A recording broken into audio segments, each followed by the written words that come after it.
So Tamara, can you tell us a little bit about the food truck industry in Ontario? Well, it's definitely quickly growing. We started 3 years ago in July of 2010. We were the only gourmet truck in Ontario. We were The only one? The only one. So there's obviously chip trucks and ice cream trucks. So it's and that different sort than of thing. like the street meat that we hear about? Yeah, and I mean it's differentiated even in bylaws and everything. So it's sort of a separate group of street food vendors and businesses.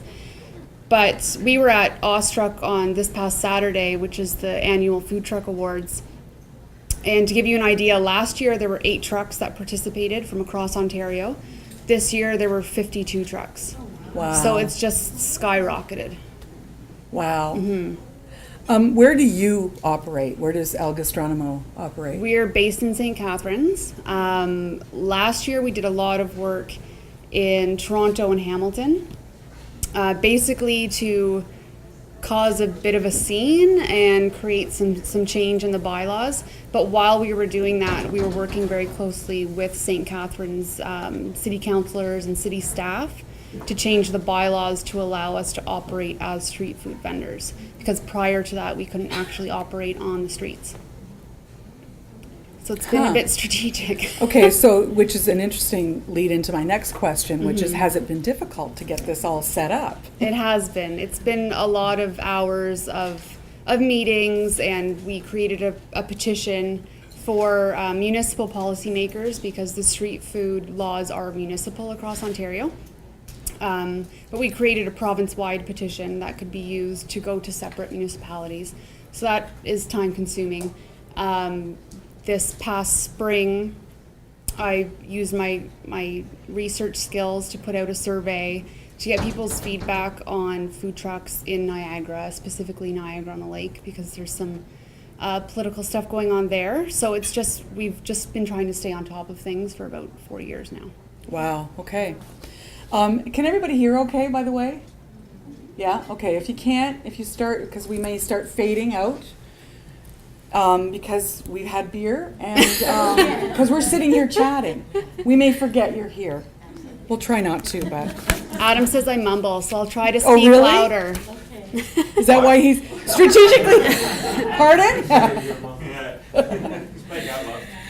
Okay, so let's talk about some social media tools. What channels of social media do you use for El Gastrónomo Vagabundo? I want to say that as many times as I can tonight.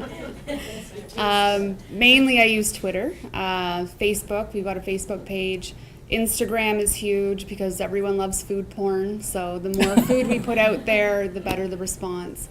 And then I use the street food app. So there's an app that's been created sort of across North America, and they've got a different section for each major city.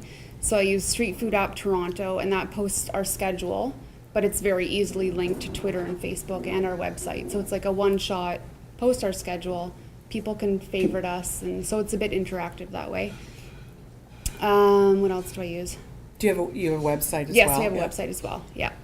And then more professionally and personally, I'll use LinkedIn and Foursquare. Okay. So how do you decide for El Gastrónomo? How do you decide what tools to use, what channels to use? Well, Twitter is very, very conducive to the street food movement because it's sort of on the fly. We don't have a set schedule per se. We have sort of regular locations that we go to, certain days of the week that we're at certain places, but it's seasonal for one thing. So for 4 months of the year, we're at one location on a certain day of the week, but then the rest of the year, we might be somewhere else. So with Twitter, I can post our schedule. I can say what's on the menu. If we're at a big event and we run out of food early, I can tweet that so that the person at the back of the line who really wants fish tacos knows we don't have any left, so they can move on with their lives. So Twitter is very, it's just like a symbiotic relationship with the food truck movement. Facebook's great. Because it's so instant? Yeah. And you can sort of geolocate yourself so people know exactly where you're tweeting from. So, and then it works really well with Instagram as well. So I can say, this is our menu. I usually don't even type out the menu because it's a bit complicated because Adam's fancy with his food. So I'll just take a picture of the menu board and say, this is our menu Oh, right, today. okay. It's posted on Instagram, it's posted on Twitter, it's posted on Facebook all at once. So Okay. it just sort of cuts to the chase. How much time do you spend per day or per week, or do you think on social media altogether? Usually per day, I would say at the very, very, very most, half an hour. And Okay. that's just going sort of between Twitter, Facebook. It all depends on what's going on. We do there's contests going on, like voting for the Awestruck Awards. Right. So I'll be pretty diligent with, putting out the link, vote for us here, and we did this and that sort of thing. But on a regular, just operational basis, I get up in the morning, respond to anything that's come in overnight, say where we are that day. Usually don't post our menu unless someone specifically asks. Because if someone's like, oh, I heard they really have awesome grilled octopus, we don't have it on the menu that day, but they're still maybe considering coming to the truck, then I'll just wait until we're actually open, because chances are they've already decided to come to the truck. Right. So we want them to come and try something else. Oh, okay. So we don't want to scare anyone off by saying, because our menu changes all the time. Right. We don't want to say we have this, this, and this, and they're like, oh, but I really wanted that, so I'm not going to gonna bother. Yeah. Now, does Adam decide the menu the day before or that day, or does it? He tries to keep in like every few weeks it's kind of the same, but if we use a lot of local suppliers, so for example, we get our seafood through Tide and Vine, which is a mobile oyster shucking company. They also do seafood wholesale. So he'll be talking to Mike, and Mike will say, oh, I can get you this awesome such and such. And so Adam might be like, okay, I'll order that in. We'll get it Friday, so that'll be on the menu Saturday. Okay, yeah. If we run out, then we have to replace it with something else. So Okay, but you try not to pre-publish your menu for the next day. not really, unless it's like a really, really big event. Right. And people are Right. sort of planning, okay, Yeah. I want to hit that truck, that truck, that truck. Yeah. So, okay, so if you think about half an hour Roughly, yeah. a day-ish, is that sort of consecutive time, or do you spend that sporadically throughout the day? I'll usually spend the majority of the time at the beginning of the day just to put out what we're up to, and then as I get responses in, Facebook messages, that sort of thing, I'm a stickler at responding to people's tweets and Facebook messages and all of that stuff. I think it's really important. So I try to respond as quickly as possible, unless we're like in the middle of service and I can't. And then at the end of the day, I'll revisit it and see if anything's come up that I want to share, or if we've got something coming up the next day that I want to tweet. So it's sort of at like maybe 3 key moments during the day. Okay. How much time do you think you spend, or would you be able to give us maybe a percentage or something per channel? So you said you mostly use Twitter, but you do Instagram and Facebook. And is there, for people that are looking for, there's no way I can spend that much time if they decide on one channel. How much time do you think you spend? I would say I spend most of the time on Twitter, simply because it's usually more of a conversation. Right. So I have to be engaged and involved. Facebook is more of a put the content out. People might comment on, send a message, that sort of thing. But Twitter's a bit more demanding in terms of time, I find. Yeah. So how do you decide what to use in terms of your channels and where? So what channels are you using? And you said that because Twitter's more immediate. Yeah. So that's sort of the conversation. So when do you decide to use Facebook for something, or is there something specific that... Facebook is more, I guess, bigger picture for us. So it's promoting events sort of more long term. If we've got some great photos, we'll share them. If there's press, we'll share it that way. Twitter is more like, this is what we're doing, this is on the menu, this is like up to the minute type of thing. If we're closed for a stretch of time, we're closing from tomorrow until Sunday so that Adam can concentrate on his cookbook. But we don't want to just fall into Oblivion. Those 4 days Yeah. can make a big deal. Right. So I've already thought, okay, we're going up to our friend's cottage, we're going to barbecue, I'm going to tweet what Adam's grilling, I'm going to tweet shots of him working on the cookbook. So I've thought ahead a little bit just so that there's constantly some content going out there. Right. And people who might not have seen our posts that we're closing for 4 days aren't like, well, where are they? Right. I'm at Montebello Park. They're here every Saturday. Right. So they can just check our Twitter or our Facebook or Instagram or our website, and they'll see what we're doing. I don't know. I feel guilty sometimes Yes. if I'm not like, this is what we're doing. We're really working, guys. I promise. We're not taking a day off. Yeah, heaven even though forbid, You but- can have one. So a little Robin told me that you can actually tweet in your orders ahead of time as well. Yes. And it was actually a little Robin who told me that. Yeah. So for any of you who are around Montebello Park on a Saturday, but not this Saturday, you Yeah. can actually tweet your order in ahead of time to make sure that it's waiting for you. Mm-hmm. So in relation to content, what do you take into consideration when you're developing your content for social media? Like I said before, food porn. So People just food porn, love it. just to be, clear. Just pictures of food. Okay. All right. Yeah. Yep. Yeah. Sexy pictures Sexy of food. Yeah. All right. Gotcha. I find that gets the most traffic and people respond the most to it. And it gives them something like we might say, we're serving Tunisian carrot salad. And everyone's like, oh, carrots, fun. But then I'll tweet a picture and it's, it's the way Adam plates everything and it looks enticing. So Right. that is like that extra step of, okay, well, that looks good. Maybe I'll try it. So definitely pictures of food in our industry, key. Yeah. Also with Adam. Is that more important than it tasting good? Not at all. No. It always comes down to the actual product. Yeah, does it taste good? Yeah, absolutely. And then people tend to be curious about Adam being on the Food Network and that sort of thing. So if he's filming, I'll tweet pictures of him, on set, that sort of thing. That gets a really big response. But yeah, I just try to keep it interesting and not just say, oh, we're here today, this is what we're serving. The next day, we're here today, this is what we're serving. Yeah. Just try to So more switch than it up. just here's our menu Yeah. and here's where we are. It's, yeah. Try to tell a bit of a story of the whole business Okay. Yeah. and the brand, and not just sort of today's special is blah and leave it at that. Yeah. Now you just did a whole. This wasn't in the. Tamara got a copy of the questions before tonight, so she could think about some, and then. But you like to throw one in now and again that she hasn't prepped for.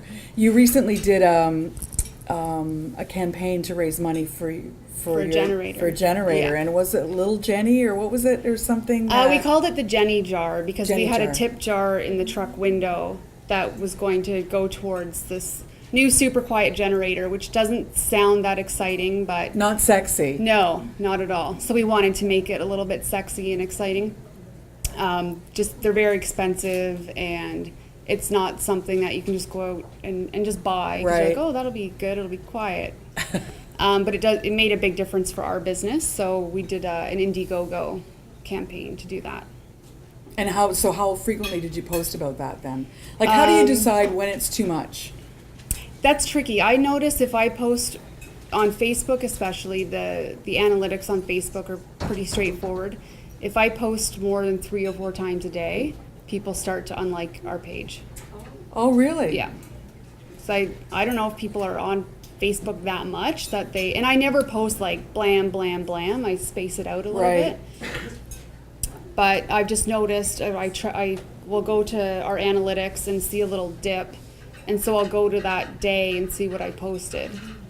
And if it's like, even if it's totally separate content, like maybe a press piece, maybe I'm advertising an event, people tend to unlike the page after about usually 4 posts in one day. Interesting. So obviously that wouldn't happen on Twitter because it's always It's more fluid. Yeah, right. Yeah. But with the Indiegogo campaign, every single day I posted, but I didn't harp on it. Right. I would put the post out and say, and I would try to go at it from a different angle, like, have you seen the video? Or one of our perks is this. Like, I would take a different focus for each post, so it wasn't the same thing over Right. and over again. So do you develop, or have you developed a content calendar? Everybody here know what I'm talking about when I say content calendar? Was there a no? Was there a no? Yes. Yes, there was a no. Tell us what a content calendar is. I know what it is. To be honest, I don't use it. Ah, But- so I can say what a calendar. Sure. It's basically just, here's what we're going to post, and here's when we're going to post it, and here are the tools that we're going to use to post it. So depending on whether you're trying to develop, and I learned this through the social media boot camp with Arnold E. McPherson, that just a little plug there. That depending on whether you're trying to build awareness or educate or generate sales or whatever it is, you may do a different type of content calendar. You may choose a different tool to use, a social media tool. So there's a whole bunch of stuff related to that. So I'm wondering if you use a content calendar, and you're saying you don't. I don't have a formal content calendar. I definitely see the benefit of it, and I've always sort of thought, okay, I need to start planning ahead a little bit with these things. And I think if our business grows beyond our little truck, which is basically Adam and I, then I would definitely use that, especially when it comes to like political things and big events coming up. Oh, right, okay, yeah. Just to make sure that it gets out there. But I find just with us, it's a little more intuitive, I guess. Right. And because I'm there, I'm involved in the actual operations. Right. It's a bit different. If you're managing a brand's social media account, by all means, I would recommend a content calendar. But for myself, because I'm physically there, it's just more of it's the natural progression of the day. Right. So Okay, but let me take that Jenny Jar Indigo campaign, or Indiegogo? Indiegogo. Indiegogo. You said that you try not to post the same sort of lead into it every time. So did you look back? I mean, you must have a memory then, right? Yeah. To say, Yeah. this is what I've said. Well, not all of us have that, do we? Exactly. Like, did I think it? Did I think it was a good idea, or did I actually do it? Yeah. Two different things. So you just sort of kept track of what you were saying and try not to repeat yourself. Exactly. And our Indiegogo campaign, you can set them for certain lengths of time. Ours was 30 days, so it was a pretty short period. Right. So I didn't have to think back too far, and it just a lot of it was through Facebook. Twitter was a little more just sharing other people who had donated. They'd be like, because on Indiegogo you can sort of tell your followers that you've donated to a campaign. So if anyone did that, I would share it. Okay. That sort of thing. But with Facebook, we had a video that went along with the campaign. We had, I think, 8 different levels of funding that you could do. So there was a lot of content that I could draw from. So I just tried consciously to not sort of keep saying, oh, did you see our cool video? Did you see our cool video? So, Right. yeah. Did you see our cool video? By the way, have you seen our cool video? So for those of us who maybe don't have a memory, a content calendar is probably a really good idea, and you can just make little ticky-boos, right? So as an aside, you were talking about just you and Adam in the truck, right? So I drove up here tonight, and I was looking for the truck. And I thought, I imagine you guys just driving around in this truck. I bet, right? I bet you have another vehicle. We do. But We it's have a like, car. there's Adam and Tamara just driving around in their Yeah. truck. Yeah. We Yeah. show up at friends' houses and they're like, Where's the truck? you drive a Hyundai? What? Okay, you mentioned analytics. So does everybody know what we're talking about when we talk about analytics? If there's a no, you have to really, because I can't hear. Adam doesn't know. Just explain it, Ruth. I got no fucking idea. So Adam, can you tell us what analytics are? Nah. Okay. Can you tell us what analytics are?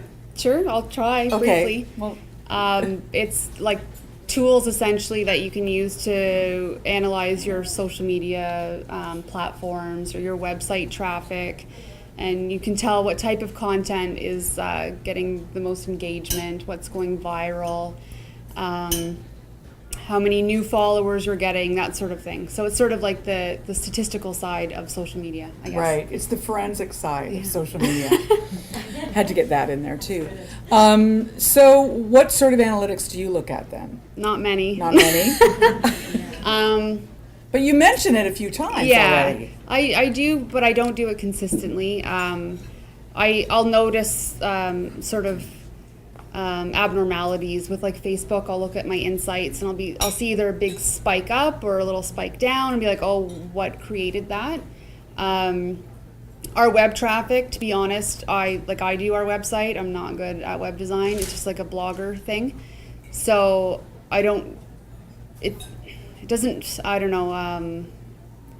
the function of the website isn't key for our business. It's more for people might want to know about our catering and that side of things, but in terms of the day-to-day operations, the website is very minimal. So I'll look at analytics on that occasionally. So you do catering as well as? Yeah. Okay. Yeah. So I look at like, are people going to our catering page? Are they just reading sort of the news, which is on our landing page? And what's getting their attention? What are they spending the most amount of time on? I will look at that briefly, but not on a regular basis. With Twitter, I don't look at a lot of analytics with Twitter. I'm sure there's tons that I could be doing with it, but I find our Twitter followers, I have about 7,000 Twitter followers. Wow. Which isn't anywhere near what some food trucks have. Gorilla Cheese has, I don't know, probably 20,000. But I find our Twitter followers are very engaged and very loyal, and we have a personal relationship with a large amount of our Twitter followers, even ones who aren't local. We've just developed an actual relationship over the years. So that is of more value to me than let's reach 10,000 followers. Like that, to me, you don't see the same return on having the quality of the relationship. Right. Okay.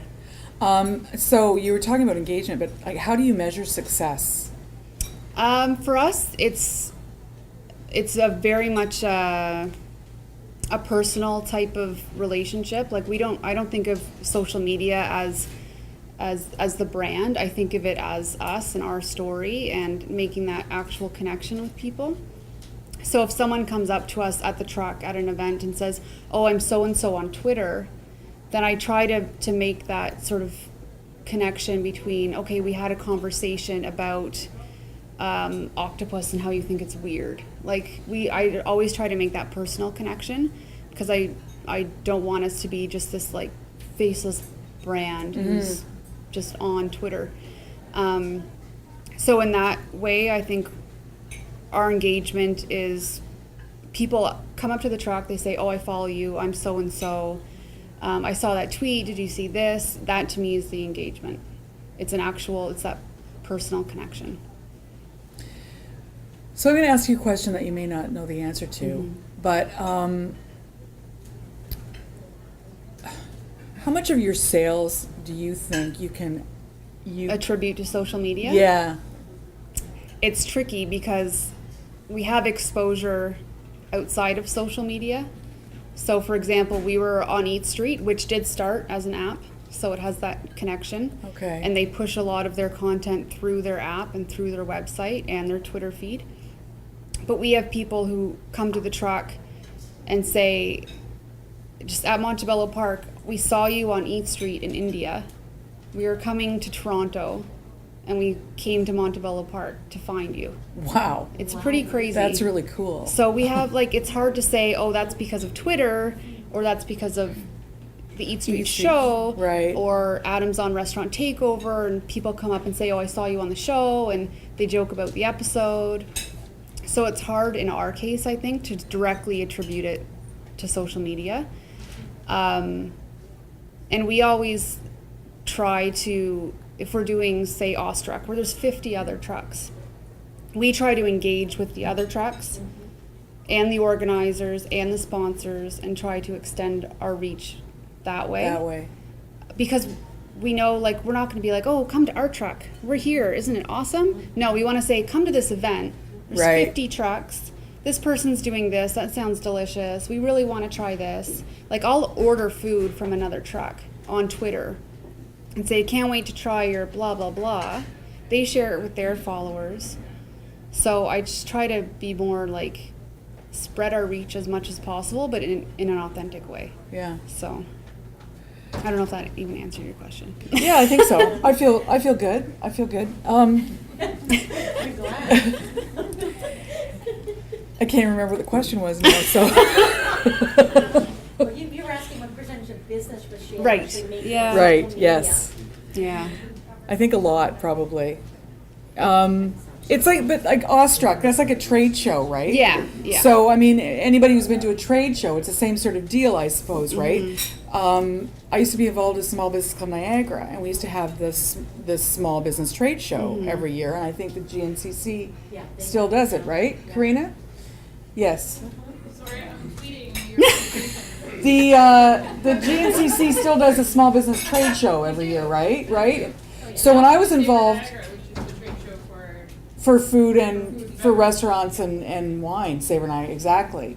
But when we did the Small Business Club trade show, and the NCC does it, there was a lot of business being done between vendors. Yeah. So whether or not you had the people attend, and I imagine, I don't know what it was like on Saturday at Awestruck. 'cause It was I mean, actually really crappy because of the weather. it just really rained, Yeah. Yeah. well, I was having a conversation with Laura and saying on Saturday it rained, and then it rained harder. Yeah. And that's basically how Yeah. the weather was. Yeah. So, but still, you're developing relationships with the other vendors, and that's got to be good, Yeah, right? exactly. Okay, and still with analytics then, and I'm going to guess the answer to this question, but I'll let you do it. Do you look at what times of day and what days per week you would be posting things for maximum impact? So Yep. that's like your analytics. So say, I mean, Twitter's different, right? Because it's throughout the day, but in Yeah. terms of say Facebook or Instagram or something like that, do you look at your analytics to say, we get a far greater reach when we post at this time of day? Yes and no. I don't necessarily look at the actual analytics, but I gauge it on the feedback from our followers and just from common sense. Like if we're going to do a lunch service, people want to know ahead of time so they can plan their lunch. Right. So Right. it would be very rare to have that person, you know, they're on their lunch break, they go on Facebook and they say, and I've just posted our menu. Like, oh, maybe I'll walk 5 blocks that way and try it. But if I've posted it earlier in the day, They can, maybe when they're getting ready for work or before they left the house, or they're bored in their office and like, oh, I think El Gastro's at the park today, they can go and check. So I always try to do that component in the morning right. so people can plan. And then I always try to post something during service. Right. Even if I'm not on the truck, I'll text Adam and say, take a picture of whatever. Like if we've got a new dish, I'll say, take a picture, send it to me, because he has his own Twitter account. That's not, I mean, it's his. It's not like the El Gastrónomo account. So I want to post it from our account. Mm-hmm. So he'll send it, and I'll be like, this is what we have on the menu today. And it's as though I'm there in service. And so if that gets those people who might be like, well, it's lunch and I'm hungry, I'm going to see what's going on. So I try to time it so that we get the various waves of meal planning, Right. I guess. Yeah. And I mean, you've got an industry that is specific, like you have, your content is developed daily based on the menu Right. and where you are and that sort of thing. Yeah. So, you know, you have that sort of ease of content in that respect. Yeah, it's It's changing. how you're saying it and how you're trying to get people Yeah. out. Yeah. And including the story. Yeah. And I mean, if the weather's bad, we might say, oh, it's really raining, but we've got like spicy tom yum soup. Like we always try to make it very specific. Right, to, link it to the day, yeah. Yeah. Because people might be like, oh, it's crappy out, I don't want to go for lunch, but we still want to get people out there. Right. So, Yeah. Okay, we've heard a lot, there's been a lot of talk, or maybe not, in my world there has been, about branding and voice, and that whole authentic voice and how it relates to social media. So I want to spend some time talking about that. So how would you describe your social media voice? it's pretty much me. I try to stay positive. There's been a lot of negativity surrounding food trucks in the past 4 years. A lot of negativity. And I just keep a smile on my face and don't make enemies. And if someone comes out blatantly negative, I just kill them with kindness, and I go to their establishment and I check in on Foursquare and I show that I'm supporting the community. But I always try to stay positive, and I don't say this is Tam, blah blah blah. A lot of people think that I'm Adam. I get that a lot. People will Right. tweet at me, "Hey Adam, what's on the menu today? Hey Adam, blah blah blah." And at first I was like, What about me? yeah. Yeah. It doesn't bother me anymore at all, but I try to have sort of a neutral presence, I guess, but just the focus is on being positive and being creative, and just sharing our story, and not being, it's a fine line between sharing our story and not being like, oh, my husband Adam did this and wah wah wah. Right. So it is a fine line. So I want to ask you about the negativity. So where does that come from? Does it come from restaurants? Does it come from just consumers? Does it come from politically Yeah, the motivated? So there's a lot of people against food trucks, Yeah. I guess. There's not a lot of people, but there's very few very vocal people. Okay. The vast majority, in our experience, have been very supportive, but there are some very vocal people who are against food trucks. So that's the battle, but it's like that in any industry. There's Right. always going to be some sense of competition, and so we just always try to be informative.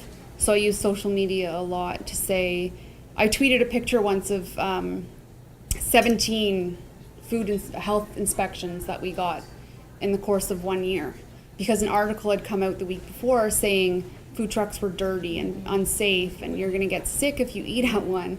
So I said, really?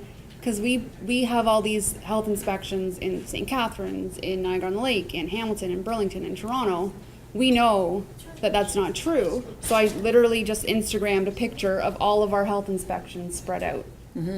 So I'll use it in that way politically, but I'm still not being like, well, In your face. Yeah. yeah. I'm like, we've been around a lot, we've traveled a lot this year. Look at all the places we've been, but it's health inspections. So would you basically get sort of spot inspected anywhere you show up kind of thing? Yeah, we're always open to inspection. Okay. Yeah. Plus we have our regular scheduled inspections, just like a restaurant would. Okay. But if you participate in a market or a special event or anything like that, it's all registered with the health department, so they can come up and just inspect you. Okay. Yeah. So do both you and Adam contribute? Adam has his own. Adam was very anti-Twitter when we first started. He was like, I don't get it. This is weird. I don't know how to use it. And so I set him up with his own account. It is weird.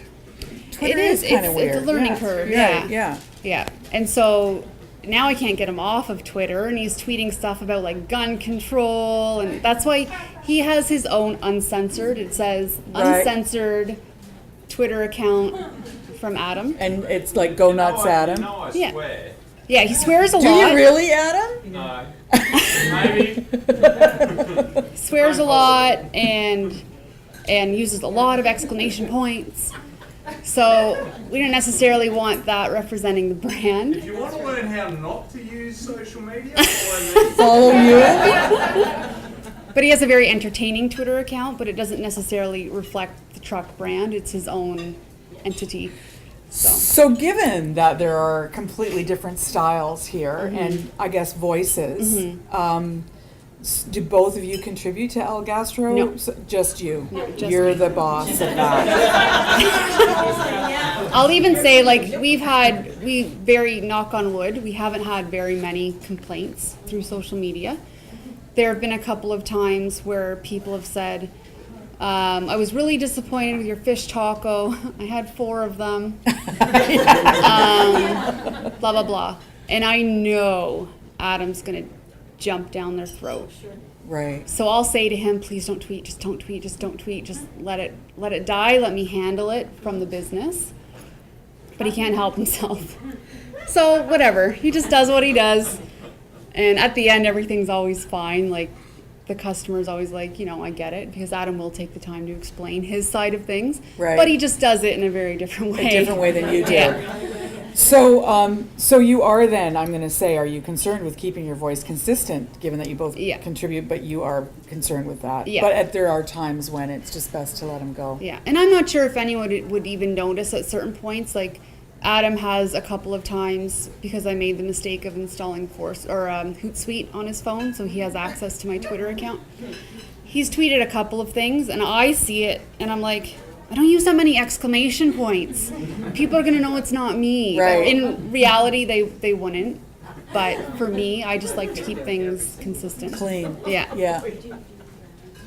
How many exclamation points would he use, for example? A lot. Like 5? Oh, at least. Depends how angry I am at the time. Minimum 4. It's like a rating. It's like a rating system then, right? It can just compile right up. How angry is Adam on a scale of 1 to 10 exclamation points? How much do I want to complain my Yeah. Yeah. 1 to 100. Yeah.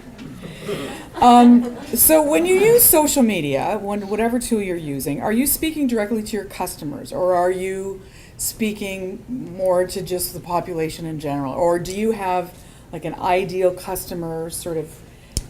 Do you know what I'm getting at? Yeah. Like that. I think I do. I have sort of this like. Like I have a vision of you and Adam driving around in your truck. Right. Do you have a vision of the person that's going to come and Yeah. buy the fish taco and the grilled octopus? Not in sort of a demographic type of sense. Right. I always think to myself, what do people want to know today about what we're doing? And I sort of let that guide me. I don't think, our number one customer. To be quite honest, we have a very large Asian food blogger following, but I'm not going to direct our messaging at that specific demographic. It's, Right. It's, I don't know, just the way it's been. It's pretty specific. Yeah. Yeah. Like if we go to a large event, we literally are like swarmed by Asian food bloggers. Wow. Yeah. Huh. I don't know. Well, So, they like but, different things. pardon me? They like different things. Well, I think it's, I don't know. A lot of our food is Southeast Asian influence, and that's a lot of the connection. But I just have this sort of, what are we doing? People want to know. And I always think too, if someone stumbles across our Twitter feed or someone shares one of my tweets and it's the first tweet that person has read from us, Right. I try to make it relevant. Oh, okay. Like I don't have a lot Right. of like meaningless conversations with people on Twitter. I'll take it either to a direct messaging thing. So unlike a program like, say, the 24, when that was on, where you had to know what was happening ahead of time. Yeah. With El Gastro, you don't necessarily have to. You can pick up your Twitter feed at any time. I try to keep it that way. and yeah. keep it okay. So that's Yeah. part of your voice too. Is that Yeah. it's you're talking to somebody who may be there for the first time. Yeah. Instead of an ongoing Yeah. conversation. Yeah, exactly. Or someone who's just searched Niagara food truck and we've popped up and they can go to our account. They can get a sense from just that first sort of grab of tweets what we're up to. And it's not just us talking to one person about one thing back and forth. And I mean, luckily Twitter sort of self-filters that. Right. If you respond to people and their name is the very first thing in the Right. tweet. Yeah. But I just try to keep something always relevant in our Twitter feed. So in the beginning, did you define your customer? Did you have sort of an idea of like the demographic sort of information, or did you guess? When we I launched, bet you we not, actually- because you're a researcher. Yeah, we launched at a winery in Jordan. So I grew up in Jordan, oh, just as an FYI. well, we launched at Flat Rock Cellars, partly because we couldn't get a license to actually operate as a street food vendor, and we developed a good relationship with the winery. So they said, "Why don't you come bring the truck on weekends, and we'll serve wine, you serve food." We said, "Perfect." So at the beginning, we did a launch. We invited a lot of wine writers who I started following on Twitter, and food writers, and we sort of targeted ourselves to that kind of clientele. And then from that, we had bloggers come down from Toronto and local bloggers and writers who were a different demographic than I expected. They were younger people. They were more like savvy in the street food world and that sort of thing, which we didn't really know how to expect that because we were the first gourmet truck. So we didn't know that really existed yet. So from then it sort of evolved, and we have a more concrete idea of, you know, foodies and people who specifically follow food trucks, like people who they plan their vacations to go to Austin to eat at food trucks and that sort of thing. So yeah, I would say over the 3 years it's just sort of evolved. Right. Yeah. Okay, that answers the next couple questions. But here's an interesting one in my mind. Who are you competing with? I was talking to Adam about this earlier. We're so small still, at least in my mind. I know in Ontario there's about 80 trucks now. But in Niagara specifically, there's only a couple of us. And so I feel like we're not competing with each other, that's for sure. We're all trying to actually gain momentum. Yeah. And since day one, Adam being a restaurant chef, we've never made that division between food trucks versus restaurants. We've always just we're part of this industry.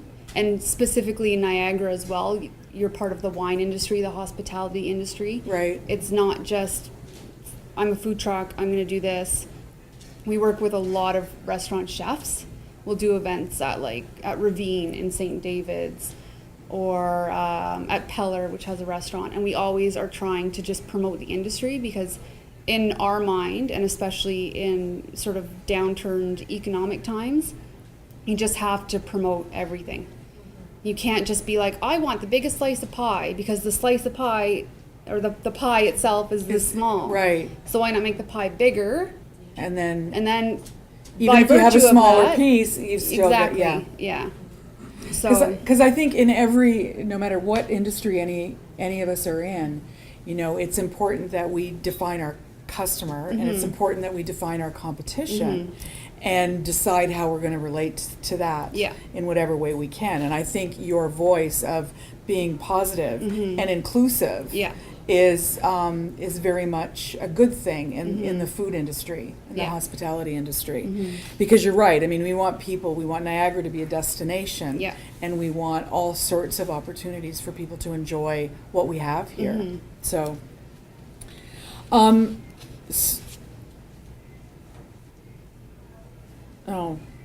well, that one's irrelevant now. Do you respond to your customers via social media if they have I think we already heard this. We have a complaint. Sometimes Adam puts exclamation marks in. And but in terms of any sort of feedback, I mean, do they give you ideas for menus and things like that, or do they get mad at you because you're not in a place at a time when they want you to be there? Or I try to respond. I saw something recently. I think actually Robin pinned it on Pinterest. Someone pinned it, saying that 95% of questions on brand Facebook pages were never responded to. And I was like, are you kidding me? Because I just make a point of, if someone comments or if someone asks a question, I try really hard to respond, and to respond in a timely manner, because social media is very fleeting. And if someone says, oh, what do you have on the menu tomorrow, and I ignore it, they might not bother coming. And then they might be like, oh, well, they don't care, so I'm never going to go to their truck. That might be an extreme situation, but I try very much to respond to questions. If someone has a compliment, I'll try to respond, or I'll like it on Facebook so they know I've seen it. I try not to retweet. Like if someone tweets, oh, at El Gastrónomo, your fish tacos are awesome, I'm not necessarily going to retweet that, because I find that a bit obnoxious when brands do that. They just fill their Twitter feed with how awesome they are. Like that to me. Right. And then with complaints, I'll always address the person publicly because they addressed me publicly. Right. But then I'll take it offline Right. and get to the bottom of it and sort everything out. Right. but I make an effort to respond. Do you get rated on, what's the word, what am I thinking of? You know, hotels and restaurants get rated on. TripAdvisor, yeah, that Urban sort of thing. Spoon, Yeah, Yelp, do you get rated on there? I'm sure we do. I don't read that stuff. Oh, okay. No. There's a lot of it that's manufactured Absolutely. in our Oh, okay. experience. There's a lot of that happens behind the scenes. Okay. So we don't place a lot of value on that. Okay, so let's talk about success now or impact. So how do you feel, and you've sort of touched on this, how do you feel that social media has expanded or contributed to the growth of your business? It's been essential. Without social media, like I said, it's sort of a symbiotic thing with food trucks and with street food vending. It's funny because in North America, it works really well. I lived in South Korea as a kid. We've been to Thailand and Singapore and all kinds of places, and street food is just part of life. You walk to work and you know who your favorite vendor is on the street. Mm-hmm. They're not on Twitter saying, "Oh, I've got this today." Right. You know, it's right. just part of community. It's part of Yeah. life. In North America, it's trendy, and we hate referring to it as a trend, but it's seen that way, and it sort of has evolved at the same pace that social media has evolved. Okay, So yeah. it's been sort of an unavoidable Link. partnership. Yeah. Yeah. But it's been amazing. When we launched, I was very new to Twitter, and I would just search Niagara food, Niagara wine, and figure out who was writing about these things and who cared. And that's who we invited to our launch. So we had the social media connection. We knew that they would probably share their experience with their followers, but we wanted to make the personal connection as well. Right. So it's been integral, but we always try to make that actual personal, real connection. Do you think social media played a part in getting the permits and bylaws changed and that sort of thing? Absolutely. So it had a social, political sort of impact as well. Yeah. We strictly use social media to do things like distribute the survey that I came up Right. with this May. We put it on our website, but I know that our website traffic isn't great, so we made sure to put it through Facebook and Twitter and that sort of thing. So just getting the response from people to actually answer the survey, social media was key. But it's also a way for us to educate people about what's actually going on. Because a lot of people will be like, oh, all restaurants hate food trucks. And we don't want that perception. That's not true at all. So we take that time to actually educate people and say, well, no, like there's a lot of good relationships. We work with X and X restaurant. We're doing this event next week. Like we try to use it on the educational point of view as well. But then it also puts pressure on the policymakers. There's hashtags that we'll use. Right. Toronto, they use street food TO when they're tweeting to city councillors. We use like free the food trucks, all that kind of thing. And we'll say tweet at this person, tweet at that person, tweet at these media outlets. So it's that constant like influx of we want food trucks. Right. So that's you can't ignore that. When thousands of people are tweeting at you, you kind of have to feel that pressure. So Right. So it's like a petition that you just Yeah. don't have to Yeah. control, right? It just Yeah. has its own thing. So what has that meant to the industry of food trucks? I mean, you said you were the first one, and now there were, and how many trucks were there at Ostruck? there was 52 at Ostruck, and I think there's about 80 in Ontario now. So that has, Oh, it's just exploded. right, Yeah. been a result of all of the efforts that are being done by people like you and Adam and, Yeah, and the event organizers who are very savvy with social media. was Ostruck last year the first one? Yeah. So last year there was 8 trucks and a few sort of pop-up vendors. It was at Brickworks in Toronto, so it was a bit more intimate. There was Right. about 3,000 people there. This year they were aiming at 8,000 people. The weather didn't cooperate. Right. But it still was trending on Twitter. And everyone was just constantly, all the media people were, I'm here, and tweeting this and Instagramming and all of that. So it's just a natural relationship. Right. So now wrapping up, if you were to offer each business one tip with regard to social media, what would it be? I think it's that it's not a replacement for actual social interaction. At the end of the day, it's about the actual product or the service that you're offering. Has to be the quality. Like with our food, we know that ultimately someone might come to the truck because they saw us on Twitter, but if they didn't enjoy the food, they're not coming back. You got to back it up. You got Yeah. to be able to back it up. Exactly. So, and like I said before, we always try to make as many actual personal connections with people. Yeah. Right. We tell our Twitter followers, if you come to the truck, you know, tell us your Twitter name, or if someone's standing in front of the truck and they Instagram a picture of us, like I'll lean out and be like, oh, you know, I saw that you showed up on my Instagram, like, nice to meet you. Right. And with media, we've been very, very, very fortunate to have a lot of unsolicited media attention. Right. I think I've put out one press release in 3 years, and it was for our Indiegogo campaign, and it didn't actually go anywhere with that. But we've reached out to, for example, Toronto Life. Some people might be like, oh, I'm in food, I'm going to tweet at Toronto Life, and maybe they'll think what I'm doing is interesting. We engaged with a specific Toronto Life food writer. We invited her onto the truck to spend a day. She came on the truck, she did the whole service with us.